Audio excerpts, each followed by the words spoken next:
Eccoci con Paolo Scarpa Bonazza Bora, oggi semplicemente Paolo Scarpa. Allora stamattina l'abbiamo sentita molto carica e si è detto disponibile anche qualora non dovesse ottenere il posto di sindaco, non dovesse essere scelto, lei siederà comunque in consiglio comunale perché vuole lavorare per la sua città. Guardi, io mi sono candidato oggi come atto di amore e di disponibilità per la mia città, mettendo a disposizione me stesso, le mie risorse intellettuali modestissime, ma anche la mia grande esperienza politica, amministrativa e di conoscenza non solo del territorio ma soprattutto nei confronti di Venezia, di Roma, dell'Unione Europea. Credo che sia utile per la nostra città. Spero che questo messaggio possa essere capito. Spero di vincere naturalmente, combatto per vincere.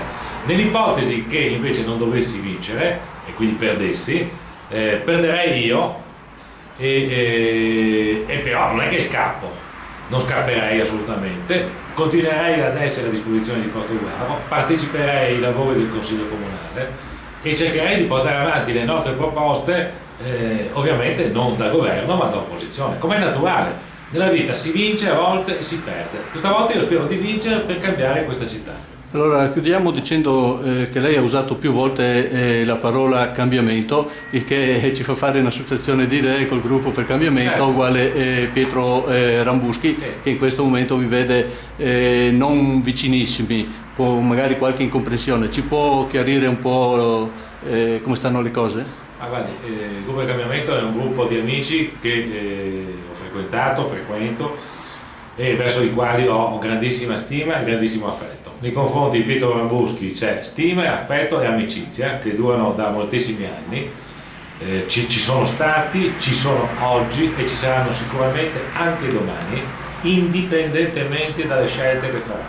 Allora, se Pietro Rambuschi e il gruppo dei suoi amici vorranno votarmi, continueranno a essere miei amici. Se Piero Rambuschi e i suoi amici vorranno votarmi contro, continueranno ad essere miei amici e soprattutto io continuerò a essere loro e suo amico. Mi è venuto in mente che lei ha detto che ha preso la decisione venendo da Roma in macchina perché la facilità, però qualcosa in testa per far questo passo, insomma, c'è stato, lo vuole tenere per sé o magari c'è un qualcosa che l'ha proprio deciso di fare il passo finale? Sì, no, ha ragione, questa è una bellissima domanda e le sono grato di avermela fatta. Io sono partito un mese o 2 mesi fa immaginando una sorta di coalizione classica, no?